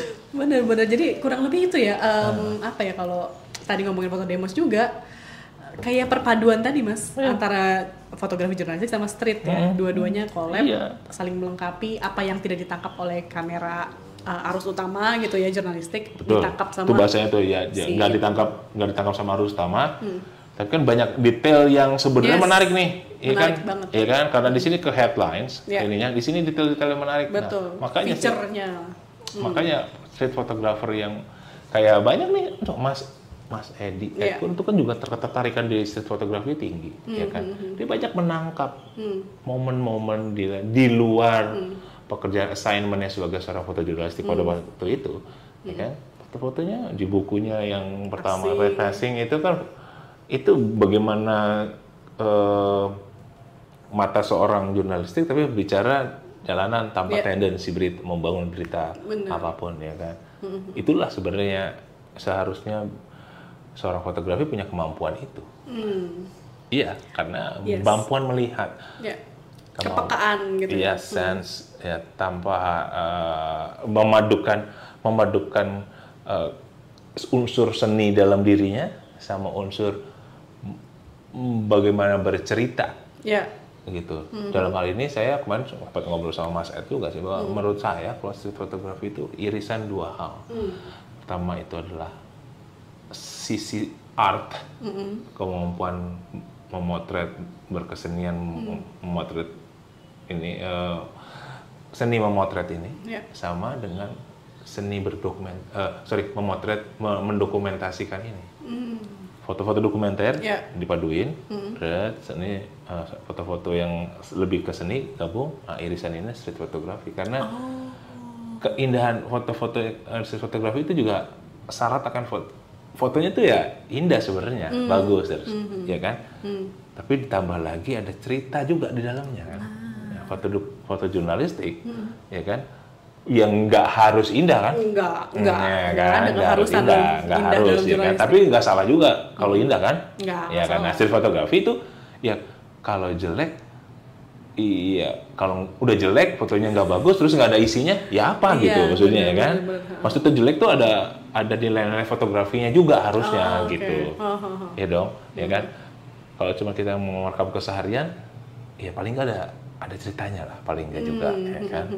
Tapi jangan lupa teknis fotografinya juga. Nah, jadi sebenarnya yang orang kira ya, orang awam seperti aku kira street photography itu adalah genre yang kayaknya orang iseng doang, motret-motret di jalan. Tapi ternyata rumit juga ya tadi, yang kalau dengan pendapatnya Mas Rifki tadi, ibaratnya dia itu di tengah-tengah dari dokumenter dan seni gitu ya. Jadi bukan something yang sebenarnya awam juga ya, maksudnya kayak butuh skill gitu loh, skill itu menarik gitu. Itu menarik gitu ya. Jadi sebelum menjadi, ini simpel katanya begini ya, sebelum menjadi seorang tanda kutip street photographer, dia mesti belajar fotografi dulu. Yes. Sebelum lu belajar jurnalistik, sebagai seorang fotografer jurnalistik, lu pasti belajar dasar fotografinya kan. Nah, tahapan menjadi belajar fotografinya ini dulu lah sebenarnya yang harus juga didalamin, belajar juga. Jangan cuman tahu saset gitu bahasanya sekarang ya. Begitunya aja, tapi ya kamu mesti tahu benar lebih, supaya kenapa? Itulah bekal kalian untuk menyampaikan sesuatu. Ya kan? Bagaimana kamu bisa menceritakan sesuatu atau mulai sesuatu kalau kamu tidak bisa menulis? Betul. Kamu tidak tahu hubungan antara huruf kata dan kata dan, ya kan? Itu gabungan huruf apa aja? Kita nggak tahu lah. Itu sama aja begitu kan? Motret, lo nggak tahu gimana cara ini, lo mau motret terus lo ngomong street photography yang tiba-tiba di era sekarang dengan kemudahan era digitalisasi ini kan, sekali klik itu bisa jadi kamu bisa klaim bahwa kamu bisa memotret. Iya, betul. Punya konsep, punya apa ya, logika berceritanya ada gitu ya, masih punya narasi mengapa dia memotret hal tersebut gitu ya. Iya, oke. Jadi dasarnya tadi, balik lagi Mas. Dasarnya kalau bukan kode etik berarti apa? HAM. tadi untuk batas-batas tadi yang agar kita berhati-hati? Memang nggak ada batasan itu ya Bang. Kan saya dulu bilang batasan itu adalah etika sama moral kita. Balik lagi ke orangnya masing-masing. Iya. Tidak ada satu Iya, pakem iya. khusus. Kenapa bisa begitu? Oh. Simple. Foto jurnalistik pasti ends up-nya di mana? Di media media rekam, media apalagi media baca ya kan? Yeah. Ada koran, ada TV, Online. segala macam. Nah, kalau street fotografi mana larinya? Ke medsos paling. Iya benar. Nah, ya kan di medsos itu tinggal sekarang medsos itu kan menjadi satu tanda kutip Platform. genre Iya, platform iya, iya. sendiri ya kan. Yang dimana setiap orang bebas mau ngapain, tapi silahkan orang bisa dikomentari apapun juga di situ. Plus kena UU ITE. Nah, itu baru kan? Iya. Itu baru juga kan? Iya, UIT kan baru kan? Karet. Nah, ya paling enggak tarinya ke situ aja. Iya. Ya kan larinya ke itu. UIT itu apa aja sih? Misalnya contoh nih, saya misalnya mau motret anak-anak main di sungai telanjang gitu. Cepet saya foto, masukin Instagram misalnya, platform Instagram. Tiba-tiba di take down sama Instagram. Iya. Itu udah otomatis aja misalnya gitu. Iya benar-benar karena kan setiap platform punya term and conditionnya masing-masing. Yep. Iya. Yep. Oke. Kecuali nih ya, kamu project pribadi berupa buku. Ya. Itu. Ini Benar, beda nih, benar, ya kan? benar. Makanya kamu street fotografi mau buat apa? Saya mau buat buku pakai konsep kontraknya street fotografi, pendekatannya street fotografi. Oke. Ya paling ntar ketemunya sama editor. Iya, kritikus, Iya, atau publisher. publisher, Iya. disensor pasti Iya, kalau. ini jangan, gue rasa nih jangan gitu ya. Apalagi gitu. kalau di toko buku yang inisialnya G Ya, gitu kan nggak mungkin. ya udah itu. banyak itu rambu-rambunya juga ya kan. Ya gitu-gitu aja sih sebenarnya. Tapi kan kalau balik lagi kalau jurnalistik itu jelas. Benar, Kode benar, etiknya benar. itu ya mau di sini mau di kantor berita itu sama. Bener. Sebenarnya tapi aku juga sanksi ya kalau bilang jelas ya karena Apa? pers juga seperti itu mas. Masa sih? Iyalah, maksudnya. Iya Apa? kalau aku nggak ngomongin foto ya, aku ngomongin ada Tulisan. kasus tulisan. Kasus waktu itu jurnalis olahraga sebuah media online menuliskan berita yang sangat seksis, bukan seksis lagi tapi udah sensualitas, eksploitasi seorang atlet di Olimpiade. Nah kayak gitu, maksudnya aku tuh kesel, kita semua kesel gitu ya. Tapi dan berharap otoritas pers itu menghukum dong, tentu saja menghukum medianya, editornya. Aku nggak ngarah ke jurnalisnya karena jurnalis itu kan Fotografernya. Nggak, bukan fotografer, dia ini apa? jurnalis jurnalisnya, tulis, ya, jurnalis ya. tulis. Penulisnya ya? Penulisnya harus jurnalis tulisnya yang tidak kena karena kan logika berita itu diturunkan ada editornya dong, ada gatekeepernya yang menyunting dulu sebelum itu naik. Nah tapi masyarakat itu Iya, keburu tahu. kesel dan akhirnya marahnya ke jurnalisnya. Tapi yang kita harapkan dari otoritas pers ini untuk menghukum media masanya, menghukum editornya tidak terjadi. Dan itu hanya di take down gitu aja. Jadi kayak sekeras-kerasnya yang tadi Mas bilang, oh ini pakem hukum kode etik jurnalistik, ternyata dalam praktiknya enggak juga. Atau memang itu SOP-nya begitu ya? Enggak. Just take down. Enggak. Harusnya media itu meminta maaf. Media Indonesia itu yang meminta maaf hanya sedikit, Mas. Karena media massa itu merasa dia punya otoritas besar, dia merasa lebih pintar daripada masyarakat. Medianya ini ya. Betul, mayoritas media di Indonesia seperti itu. Padahal media massa itu kan juga dikerjakan oleh manusia yang pasti punya human error dan lain-lain. Itu harusnya meminta maaf sebelum take down seperti itu. Tapi ini langsung take down aja, jadi Nah, kayak itu dia tuh maksudnya sepakem-pakem. Jadi aku reflektif sama Mas tadi. Tidak ada pakem, ternyata yang ada pakemnya pun juga nggak di jalan, dalam implementasinya pun juga mungkin karena tidak ini bentuknya seperti itu. mungkin bukannya saya ngeles ya, bukan membela juga, Iya, mungkin karena itu isinya tuh tulisan bukan gambar. Kalau gambar tuh lebih Keras ya? Oh, oke. Mungkin ya. Mungkin. Kalau tulisan tuh orang lebih ke lu nggak ngerti diksi yang gue berikan aja nih. Bukan masalah diksi sih Mas ini. Ini lebih ke masalah. Itu misal loh, aku bukan Iya, oke, sorry. Maksudnya ini bukan perkara teknis si tulisan itu, tapi ini lebih kepada patriarkinya gitu loh. Latar belakang berpikirnya, redaksinya maskulin banget sampai menurunkan berita seperti itu. Produk jurnalistik kan cerminan dari logika redaksi medianya kan. Jadi kayak Oke. Ini contoh ini ya. emosi sekali saya. Ini contoh ya. Yes. Di Instagram misalnya. Iya. Saya naikin foto anak-anak nude gitu telanjang gitu ya, Iya. orang mana. Tiba-tiba nggak di take down. Siapa yang disalahin? Mas Riki. Nggak, kenapa nggak Instagramnya? Kan sama nih kasusnya kayak kata. Benar, Nah, benar. coba. Biasanya based on report juga Mas. Oke, Di report. berarti ini simpelnya begini, kamu langsung you just pointing on me, ya kan, ke aku kan, saya berarti apa yang tadi aku ngomong masuk kan, ya batasannya moral sama etika si fotografer kan. Benar, iya dong, sih, kan? Kalau dia nggak naikin, ya kan, nggak bakal ada kayak gitu, ya kan. Kalaupun dia dinaikin terusnya nggak ke sensor sama media sosial manapun misalnya gitu ya, bukan salah saya juga. Benar, tapi ya hukum masyarakatnya yang akan menghukum. Kan moral tuh, cancel culture, norma, cancel ya kan, culture, ya kan. Nah kalau jurnalistik nggak bekerja itu dengan norma loh.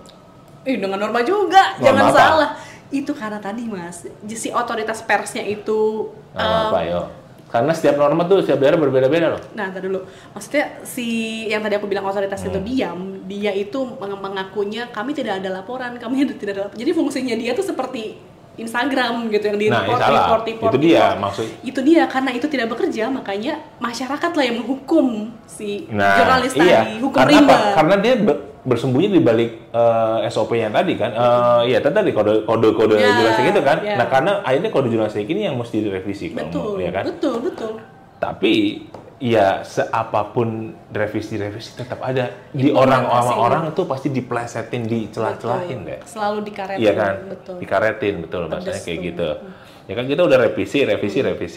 Ada aja itu akalan-akalannya gitu kan. Karena kenapa? Bener juga apa yang kamu bilang. Ya itu tadi patriarkinya mass media tadi, ya kan, karena dia punya suatu kekuatan bahwa merasa, wah gue kan pers, gue kan kantor berita, gue berhak punya batasan gue hampir gak ada nih, ya kan, gue punya hak, gue di ini loh, dirindungi, dipayungi sama ini, gue bisa apa aja, gue bisa masuk ke kamar mandi lo bahkan, bisa kayak gitu ya. Yes, betul. Nah itu yang ya bukannya aku nggak mau ya, maksudnya saya juga pernah kerja di media, ya kan. Bahkan sebelum pandemi pun saya kerja masih di media. Sebelum pandemi itu, media itu akhirnya mengurangi intinya ada hal. Ya, saya menjadi seseorang yang berbeda ketika saya memposting foto atau memposting. Memberikan foto ke editor untuk media tersebut gitu ya. Lebih nyaman yang mana, Mas? Oh jelas dong. Ya kan saya buah pemikiran saya sendiri. Benar, ya kan karakter saya sendiri keluar ya kan. Ide saya bukan ya by kan? order orang. Bukan itu gitu. Situ teknologi sebenarnya situ. Nah, mumpung bebas, bukan bebas lah ya. Ya tolonglah jangan sembrono. Nah, betul. Nah, sembrononya ini kan, ini banyak yang orang-orang yang masih, ngomong gak enak ya, maksudnya baru atau gimana mendalami apa sih street photography gitu kan. Padahal street photography itu bagi saya bukan suatu genre sih, itu hanya suatu pendekatan memotret. Oke. Pendekatan memotret. Apa sih? Ya, pendekatan memotret ya. Pendekatan memotret itu seperti apa? Tidak directing, tidak ada staging, ya kan gitu. Snap. Ya kan, begitu. Ada di ruang publik motretnya, terutama di jalanan. Itu aja. Itu pendekatannya kan. Gitu ya Mas. Iya, pendekatan. Bisa nggak pendekatannya itu di yang lain? Bisa motret model di jalanan ya. Berarti kan dia pakai ruang publik sebagai studionya kan. Ya, bisa juga pendekatannya pendekatan pakai street nih, fotonya di jalanan bukan di studio gitu kan. Misalnya seperti kayak gitu. Tapi tetap berkonsep gitu. Berkonsep. Bajunya apa ya kan bedanya cuma di situnya doang kepentingannya kan. Makanya saya street photography itu ya kalau menurut saya pribadi sih lebih ke suatu how-nya, bagaimana cara pendekatan memotret di ruang publik gitu maksudnya dengan cara-cara kayak gitu. Tapi ya kalau akhirnya menjadi suatu genre ya saya nggak bisa ini ya, karena itu kan bukan saya yang memutuskan mendefinisikan orang yang bebas aja lah kayak gitu. Ketika harus jadi oke genre silahkan nggak apa-apa juga, tapi bukan secara kultus gua bilang gitu atau teman-teman saya yang di senior bilang ini enggak sih. Street fotografi lebih ya saya lebih suka ngomong ya saya fotografer sih. Iya, tanpa ada embel-embel. Tapi kalau ngomong lebih banyak konsentrasi di mana ya, di street foto gitu ya. Akhirnya orang bilang street photographer. Jadi apa-apa juga sih. label yang justru dilekatkan orang lain kepada Mas, bukan Mas sendiri yang self proclaim gitu ya. Ya awal-awal sih street photographer karena iya sih, iya gue lah, iya maksudnya apa ya street ya udah street photographer, iya kan. Jadi orangnya no big deal juga, nggak ada masalah. Ya, tapi kan orang ya itulah banyak ledek-ledek street photographer gitu. Nah itu banyak, nggak semua itu kan, semua juga banyak ya kena bully-bully kayak gitu. Bener, kayak semua deh, semua orang deh. Ya kan. Bener. Cuman ininya aja, cuman dapat giliran, siapa yang dapat giliran, ntar dapat giliran kena semprot, nah gitu aja. Bener-bener kalau di versi jurnalis tulisnya nih Mas, itu juga sama aja Mas, kita juga punya stigma-stigma tuh. Iya. Nah misalnya, ini mah jurnalis hiburan, receh. Gue jurnalis istana, gue jurnalis politik, hukum, metropolitan. Ya, karena mereka lupa, ya kan lu keterimanya di mana, lu ngelamar di situ, ayo lu ke situ, coba lu ke sini, jadi receh juga. Bener, jadi kayak orang tuh ada kastanya tadi itu sama sekali. Iya itu sampah. terjadi di semua hal kan. Bener. Ya iya, jadi nggak usah kita bilang lu nggak mau bilang street photographer, kagak sih. Ya walaupun gue bilang gue fotografer, gitu kan. Fotografi itu adalah hidup saya gitu. Gitulah. Quotes. Bukan beda loh. Ada yang bilang fotografi pekerjaan saya.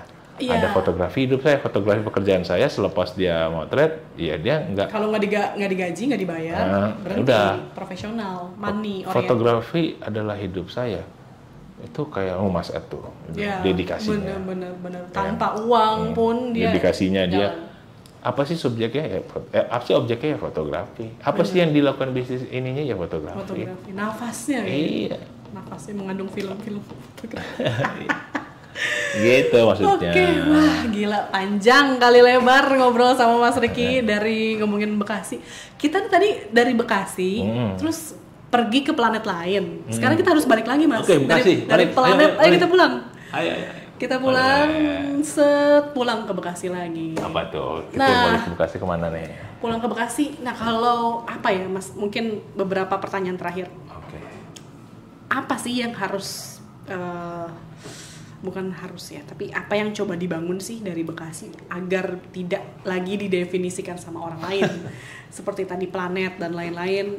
Gimana caranya Bekasi bisa menarasikan dirinya sendiri, tidak dieksotismekan gitu, tidak diliankan sama kota-kota lainnya. Apakah itu sebagai otokritik juga kepada Bekasi? Orang-orangnya ini kemana gitu loh, tidak menarasikan dirinya sendiri, atau memang tidak ada objek yang menarik di Bekasi, atau gimana? Ya ini ya lumayan sulit dan ini juga ya sulit dan menarik pertanyaannya. Apakah dari siapakah ini supaya Bekasi itu bisa tidak didefinisikan lagi seperti kayak begini? Dimulai dari siapa gitu maksudnya ya? Kalau bilang gitu ya karena nih orang-orang Bekasi begini loh, orang-orang di Bekasi itu kebanyakan ya beraktivitas setelah di pinggiran ya, beraktivitas ke Jakarta. Betul. Ya kan? Beraktivitas bekerja di Jakarta, sekolah di Jakarta atau bisnis di Jakarta.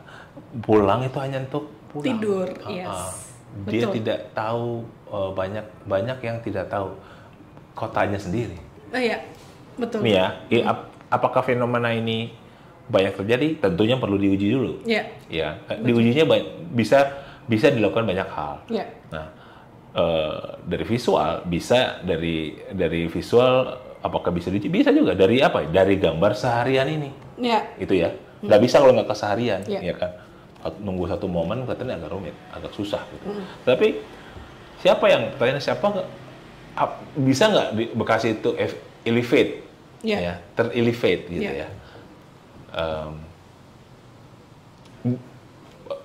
Agak rumit ini karena kenapa? Karena masih banyak yang tanda kutip kurang bangga sama Bekasi. Warganya tentunya. Betul. Iya kan? Termasuk aku dulu ya. Nggak ada masalah. Maksudnya nggak kurang bangga itu gimana? Dibully begitu, makin iyain juga. Makin gitu inferior, makin iya kan? iya bener juga kan, ya. Emang nih Bekasi begini-begini. Which is it happens to me before. Yeah. I mean begini, akhirnya saya mengakui bahwa memang ada beberapa hal itu memang Bekasi itu tidak lebih maju daripada Bogor, Yeah. Depok, Tangsel, Yeah. which is itu kota-kota penyangga lainnya. Betul. Ya kan? Tapi ada dong yang mesti bisa lo banggakan. Ya kan? Ada UMR. Kenapa itu? UMR kita kan terbesar kan, Karawang, gitu? Bekasi itu paling tinggi di Indonesia. Oh gitu ya? Paling tinggi di Indonesia. Oke, Jadi itu dari kalau ekonomi. ya itu karena banyak pabrik kan. Jadi pembangunan pabrik yang banyak di suatu kota itu mempengaruhi UMR-nya. UMR, ya kan. Makanya Jogja itu kan indah, romantis, tapi UMR-nya paling kecil se-Indonesia. Nah kalau Bekasi itu kebalikannya. Gitu, ini menarik sih. Ini menarik. Ada kalau mau ngangkat itu mesti kita lebih ke arah Kabupaten Bekasi karena di situ banyak pabrik-pabrik ya. Ya kan lagi-lagi secara gambar itu kita mesti ceritakan apa misalnya mencerminkan UMR-nya bagus. Misalnya contohnya buru-buru pabrik di Bekasi motornya keren-keren harganya kan, betul. Ya kan which is uang bayar bulanannya kan kreditnya kan lebih tinggi kan. Misalnya tercermin dari situ ya kan maksudnya kan. Atau mereka ternyata kosnya atau kos-kosannya keren di mana ya kan. Intinya bisa lah kita. Tapi yang jelas ada suatu kebanggaan yang harus bukan harus sih. Ditanamkan rasa memiliki. Ya kan? Sense of belonging, walaupun ini hanya angan-angan, ya kan? Ya dong, ya kan? Saya nggak mau muluk-muluk karena ya kan angan-angan di Bekasi karena Bekasi itu kan sebenarnya cuman kota singgah dari Jakarta mau ke Jawa Barat. Betul. Ya kan? Ke Bandung ke Bandung, Jawa Barat itu ya. Jadi itu memang kota singgah itu memang banyak diabaikan sih. Iya, betul. Kota penyangga gini. Betul. Ya kan? Termasuk Jakarta juga sebenarnya kayak gitu kan. Oh? Iya. Maksudnya orang-orang yang di Jakarta itu memang gue pengen nyari duit. Pulangnya ke kampung, lebaran, Natal. Tapi gini, pride to be a Jakarta citizen itu oke dong. Itu karena punya rekam historis dari zaman VOC aja sebagai sebuah sejarah, kota. Karena dia udah terbangun oleh historinya gitu ya kan, bahwa ya kolonial pun ya udah ngebangun Jakarta sebegitu kuat pada saat itu Batavia. Nah kalau Bekasi itu memang agak rumit, agak susah. Jadi pride-nya itu, kebanggaan itu mungkin kita bisa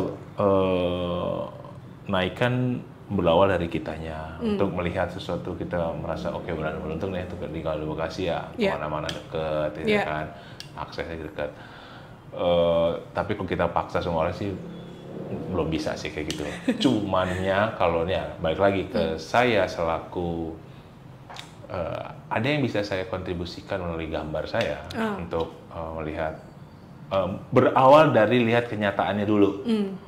Bukan etalasenya dulu, iya kan? Kalau kita lihat etalasenya itu sama aja kita, nipu lu kasus dalam karung, Bekasi ternyata busuk begitu, ya kan? Terus kita kasih lihat bahwa ini begini, inilah yang harus kita bangun, ya kan? Di Bekasi jujur aja di tempat-tempat itu masih banyak kurang tong sampah, yang secara umum, misalnya ya kan, tolong air petranya banyakin, ya kan? Air Petra jangan di pinggir jalan itu kan lihat ada air Petra di situ ada bermain. Kan anak kecil kan jangan dekat sama jalanan dong. Betul. Ya kan itu kritik-kritik sosial seperti itulah yang bisa kita ini kan. Dan cobalah tanamkan sense of belonging lah seperti kayak gitu, ya kan. Seperti saya bilang nih, Panya di Bekasi. Nah, gimana caranya orang Jakarta datang ke Panya, which is itu di Bekasi, dan bisa lihat Bekasi itu misalnya kemarin saya bilang ngobrol-ngobrol sama itu. Nah itu dia Sobat Panya, inti dari acaranya Panya yang terbaru namanya Eksplorasi Bekasi. Eksplorasi Bekasi ×2 lokasi. Kayak Imlek kemarin kita ke Kelenteng Tertua di Bekasi. Nah nanti mungkin momen-momen hari raya besar atau mungkin sejarah dan lain-lainnya itu kita kunjungi juga ya ke situs-situs, nggak harus bersejarah kali ya Mas ya, mungkin ada ceritanya aja, menarik sebagai lokasi Iya, gitu mungkin iya, untuk bisa. apapun kehidupan warganya dan lain-lain. Oke. Closing Gitu. statement nih. Ini Kita udah paling- panjang ini paling- banget loh. Oh iya. Kita sudah ngobrol selama 1 jam 24 menit. Wih, Luar biasa, betah mantap. ya. Wuhu. Banyak ngomong nih saya nih. Karena kita ngomonginnya bukan cuman kota tapi sampai planet kan, Mas. Jauh ya. Jadi Nggak- wajar. Ini nggak, kamu ngerti nggak artinya ngalor ngidul? Nggak ngerti lah, ngerti lah. Artinya apa sebenarnya? Ya ngelantur lah kemana-mana gitu kan. Ada apa? Ngalor, Ngidul. ngidul, ngulon, ngetan. Oh, Nah, nggak ini tahu. Bekasi nih bahasanya gak?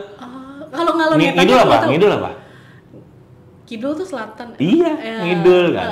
Selatan kan ngalor saya lupa ya. Ngalor, ngidul, Kulon. kulon, ujung kulon. Iya. Gitu kan. Iya, Pokoknya iya. selatan, Arah barat, itu kan sebenarnya. timur, tengah ya kan kayak gitu. Iya, Jadi mata angin. ngalor ngidul tuh selatan, Iya. barat, selatan utara gitu lah Iya, kasarnya bener. gitu. Ujung ke ujung gitu. Sebelum closing statement aku ada satu kata yang pengen aku konfirmasi nih. Tuman itu bahasa Bekasi bukan sih? Tuman Tuman lu gitu. Tuman itu sebenarnya saya dengarnya juga waktu saya di Bekasi sih. Ya, which is itu udah lama banget, udah lama. Tuman, iya bisa kita klaim lah. Bisa kita klaim ya. Kita bikin kamus bahasa Bekasi. Oh jelas, itu udah saya nanti ya. Asik, yes, everyday, yes. di story, di story. Jadi kamu keduluan sih sama kamu. Jadi di story Instagram story-nya saya tuh kan, saya mau lagi mau kan satu hari ada kata Bekasi, tapi ada gambarnya gitu. Misalnya berawal dari tadi tuh gambar yang tadi saya lihat, saya mau taruh di story, ya kan, ini ntar saya lihat artinya, gini gitu. Ntar mulai ntar saya bagian lah. Ternyata Mas Riki ini selain fotografer adalah Ivan Laninnya Bekasi. Bukan lah, ya belum lah, belum. Karena masih banyak. Menuju. Iya, karena Bekasi, maksudnya intinya siapa lagi sih? Bener. Nggak ada yang mau katanya. Bener. Gitu. Lisan terus nggak pernah ditulis. Tulis, gambar, ya kan? Tulis, gambar, supaya equal. Gitu. Bener. Itu closing statementnya kayaknya. Itu ya? Itu serius banget. Gitu. Jadi Sobat Panya, jangan lupa pantengin terus Instagramnya Mas Riki nih. Mas Riki banyak nge-share hal-hal yang ini ya, hal-hal yang tadi kita ngomong di awal, hal-hal yang dianggap remeh. Kalau kita pakai framingnya Jakarta sentris, ngelihat Bekasi tuh gitu. Tapi setiap kota tuh pasti punya cerita, punya keunikannya masing-masing, dan pentingnya kita punya apa ya tadi? Mungkin aku bisa kali ya pinjem perspektifnya inklusif gitu, melihat sebagai semua tempat equal gitu. Banget, iya. Equal dan bisa kita explore. Explore. Dan itu ya, akan menjadi salah satu acaranya Panya ke depannya, dan Mas Riki juga bersama Everyday Bekasinya ya. Iya, Kita akan Bekasi. kulik-kulik banyak hal Hashtag soal kan Bekasi. itu hashtag. Hashtag Panya Everyday berarti Bekasi. Panya punya hashtag Explore Bekasi. Eksplorasi kita Bekasi. sama-sama Everyday Bekasi. Nah, cakep. Mantap. Apa bahasa kalau ininya? Apanya? Orang Bekasi tuh kalau mantep gitu, apa tuh? Mantap. Badep. Badep. Biar badep itu. Dua-duanya. Wah. Sumpah kalau ini baru denger. Ada ya? Makanya kawan-kawan, ayo badep pisan nih. Badep pisan, udah badep belakang Sunda atau pisan ya. Ya pisan udah gabungan lah. Iya, Jawa iya. ada, Sunda ada. Badep pisan ini. Waduh. Iya ya. Kayak agak Madura rasanya. Badep, udah dengerin. Badepnya pakai B apa pakai P? Dong badep. Badep. Oh, Badep. catat tuh ya Sobat Panya, jadi salah satu diksi Bekasi kita. Kalau main-main ke Panya Lab ketemu Bang Riki, bisa nih kita ngobrol pakai bahasa Bekasi. Oke deh, itu aja. Dari Bang Riki ada lagi nggak yang mau ditambahin? Mungkin soal street, Apa ya? teman-teman yang menggeluti street fotografi, atau mungkin teman-teman Bekasi sendiri, ada pesan nggak untuk dua entitas itu? Oh ya mungkin ya di Bekasi tuh banyak fotografer hebat juga. Ada beberapa komunitas yang besar juga di Bekasi. Ya, yuk kita sama-sama cari momen, cari hal bersama untuk kita bisa bangun, kita bisa coba lakukan bersama untuk memberitakan atau menyiarkan Bekasi itu lebih bisa ditangkap oleh orang banyak di luar Bekasi. Kita dengan cara ya mungkin eksplor Bekasi. Yes. Ya kan? Kalau dari saya memotret, saya akan lebih banyak memotret tentang Bekasi, mengeksplor supaya orang bisa lebih tahu lagi. Bukan cuma baiknya, juga minusnya. Equal. Jadi dari situlah, dari minus itu kita bisa belajar untuk lebih baik. Karena kalau kita sudah tahu hanya baiknya aja, kita nggak pernah tahu apa artinya salah. Kan? Mantap. Kalau kita mau baik terus, ya kita nggak pernah tahu, nggak pernah kenal apa artinya jelek, salah, ya kan? Tahu-taunya kita dihujat aja, tapi kita nggak pernah mau introspeksi kenapa, gitu kan? Yuk sama teman-teman yang lain, bersama Panya Foto Lab, sama-sama yuk coba yang punya hasrat untuk menaikkan Bekasi, kita bisa. Kita join, kita berkoalisi. Koalisi.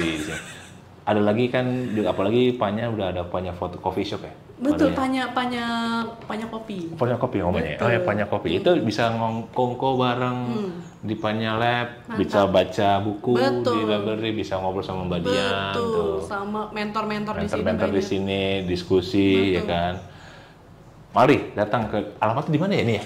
Ini Taman Villa Baru, tapi apa sih nama jalannya di sini? Tahu nggak? Ada. Komplek. Jadi komplek Taman Villa Baru nomor gitu, blok apa nomor gitu. Bener, udah gitu doang. Jadi kayak komplek di tengah di Apit Mall. Dia tidak ada jalan. Maksudnya Taman Villa Baru blok ini nomor itu ya? A26. Gitu. Nah itu dia tuh alamatnya. Betul. Panya Lab. Panya Kopi. Panya Kopi. Panya Kopi di Taman Villa Baru. Nomor A26. Nomor A26. Yes. Coba di googling deh. Googling kita ngopi-ngopi. Ada Panya Lab. Pokoknya langsung ketemu A26. Yang ngasih kopinya tuh kalau sekarang masih Mas Edi Purnomo loh. Gila, kapan lagi dibikinin kopi sama maestro. Ilmu dapet, mata melek. Mata melek terus. Gak tidur. Oke deh Mas Ricky, makasih banyak banget kita dapat insight, dapat obrolan, dapat ketawa, dapat bahan. Banyak bercandanya sih ya gitu ya. Tapi serius. Ciri khas Bekasi gak sih? Langsung gitu, tetap ke Bekasi lagi. Kita suka, kalau Sunda tuh bilang apa, nggak bodor gitu, suka bercanda. Bodor, itu Sunda ya? Iya, Sunda. Iya. Jadi gitu ya Sobat Panya, mampir-mampir ke Panya. Dan tadi kalau nyambung sama Mas Ricky, mau eksplorasi Bekasi, mau ngomongin foto soal Bekasi, street fotografi, mari cus ke Panya. Terus juga follow IG-nya Mas Ricky. Dan menemukan banyak kosakata Bekasi yang mind blowing, pastinya nggak nemu tuh di mana-mana tuh, belum ada. Nanti kita mau tulis di story saya. Mantap. Oke deh, thank you banget ya Mas ya. Oke, sama-sama Dian. See you later Sobat Panya. Bye. Hai Sobat Panya, terima kasih sudah mendengarkan podcast Cerita di Balik Lensa by Panya Foto. Nantikan terus episode selanjutnya, mengudara setiap 2 kali dalam sebulan di aplikasi Noise. Tetap berkarya dan jangan lupa suarakan visualnya.